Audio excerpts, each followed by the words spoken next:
Hi everyone, welcome back to the channel. I'm Dr. Mike. Today, we're diving into something that almost everyone has experienced: acne. It's more than just a skin issue, it can be a real window into our well-being, often causing frustration and affecting our confidence. But this isn't just about skincare. It's about what your acne might be telling you about your overall health. We'll explore how the location of breakouts can offer significant clues. Is it consistently on your forehead, your cheeks, or perhaps your chin? Each area might tell a different story about internal factors like diet, stress, or hormonal fluctuations. We'll look at both modern medical research and established wisdom to help piece together this complex puzzle. By learning to interpret these skin signals, you can make more informed choices for a healthier lifestyle. This knowledge helps connect the dots between your skin's appearance and your internal environment. So, let's begin this insightful journey. Let's kick things off with the forehead. Those little bumps, pimples, or even deeper cysts that appear right there front and center. Beyond the cosmetic annoyance, what could forehead acne be trying to communicate to us? One primary internal factor often linked to forehead acne is the health of our digestive system. There's a concept known as the gut-skin axis, describing the relationship between our gut health and our skin health. If your gut isn't happy, it can manifest externally on your skin, and the forehead is a common site for this. Conditions like small intestinal bacterial overgrowth, SIBO, or gut dysbiosis can lead to increased intestinal permeability, often referred to as leaky gut. This systemic inflammation can then exacerbate or trigger skin conditions like acne. Now let's talk about diet. A diet high in processed foods, refined sugars, and for some individuals, dairy, has been associated with an increased risk of acne. These foods can promote inflammation and spike insulin levels, which can increase sebum production. Moving on from digestion, let's consider stress. Chronic stress can wreak havoc on our hormones and our skin.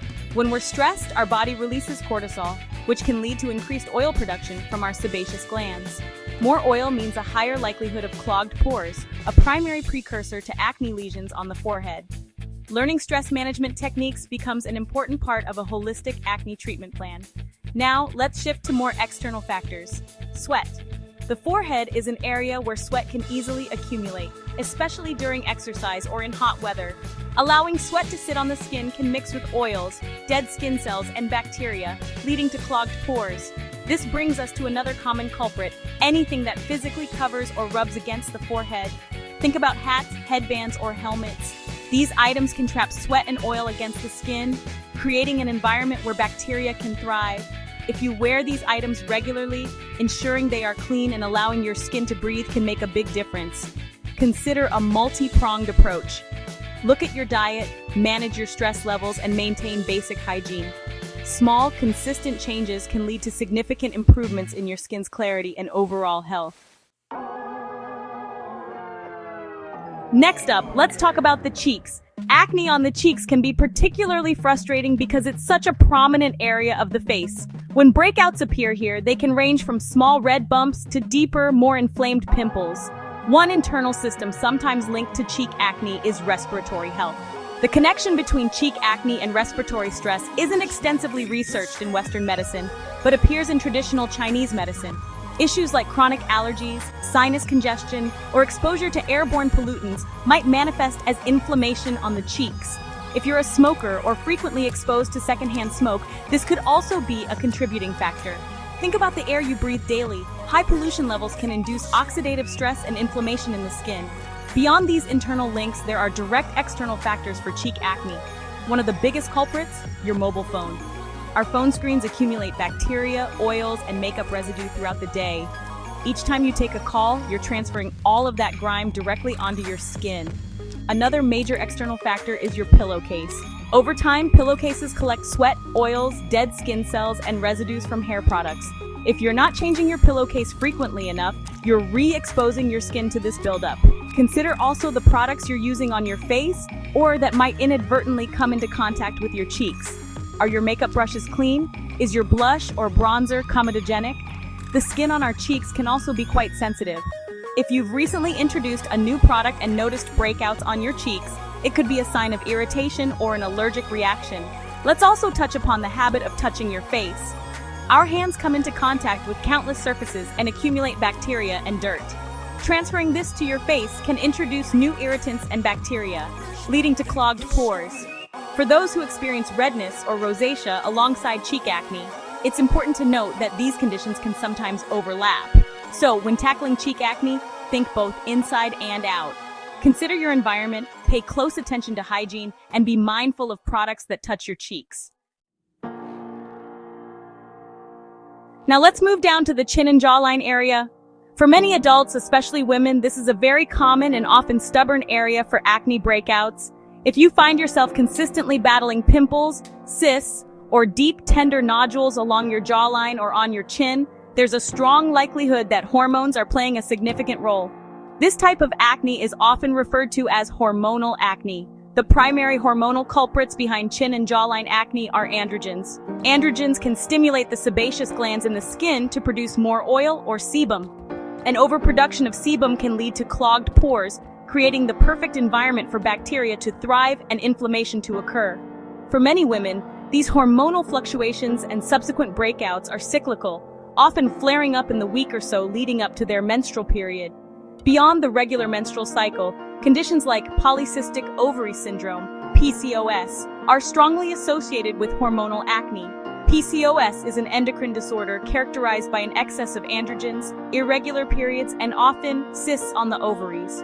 If you have stubborn jawline acne along with other symptoms like irregular cycles or excessive hair growth, it's worth discussing PCOS with your doctor.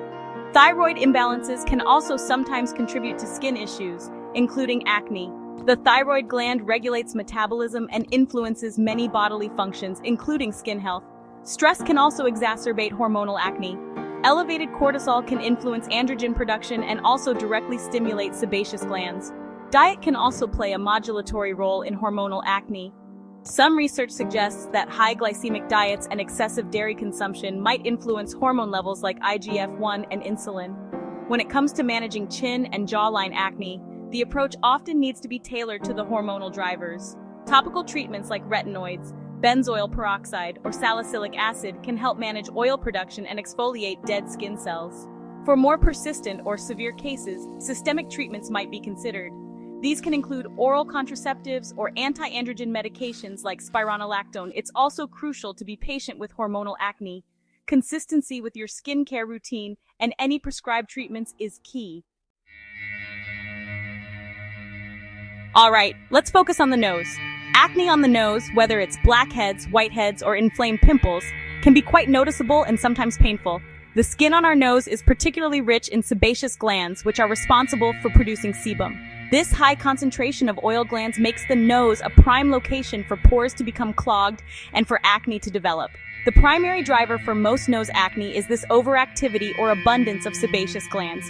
When these glands produce too much oil, it can mix with dead skin cells, forming a plug in the hair follicle. If this plug is open to the air, it oxidizes and turns dark, forming a blackhead. If the plug is covered by a thin layer of skin, it remains white or flesh-colored, known as a whitehead. Sometimes these clogged pores can become inflamed. When bacteria get trapped within the clogged follicle, they can multiply and trigger an immune response. This leads to redness, swelling, and the formation of papules or pustules.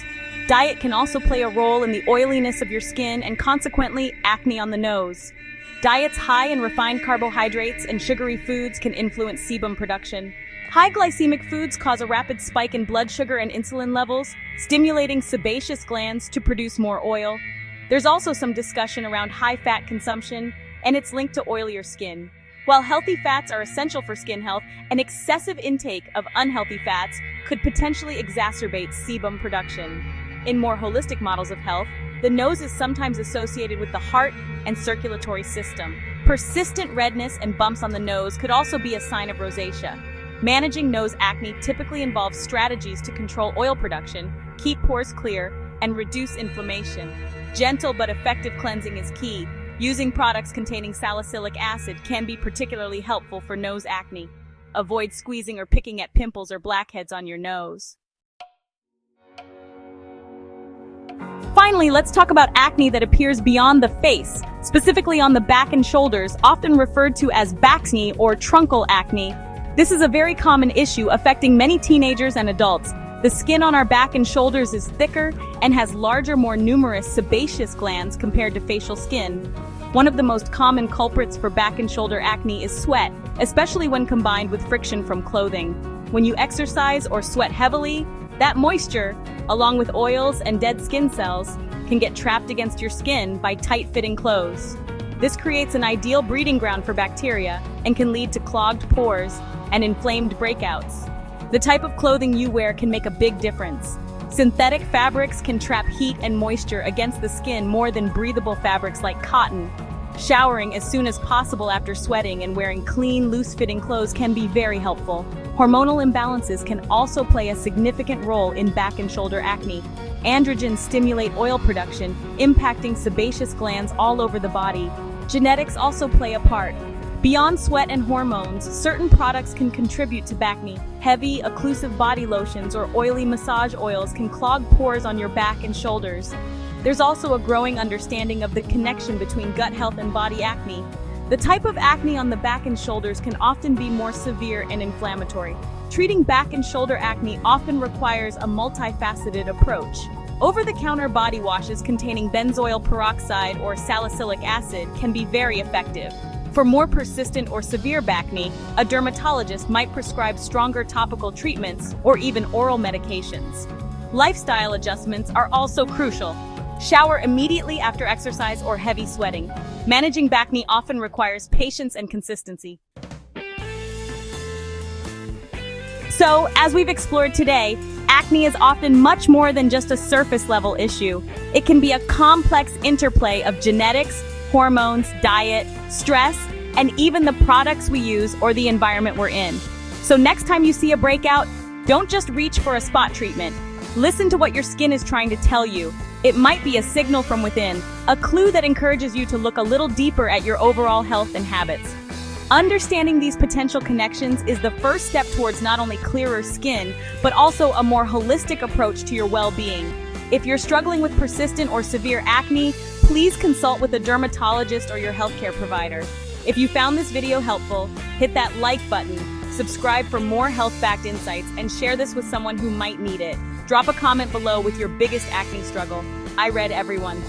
Thank you so much for joining me today on this deep dive into what your acne might be revealing. See you in the next video, and stay healthy inside and out.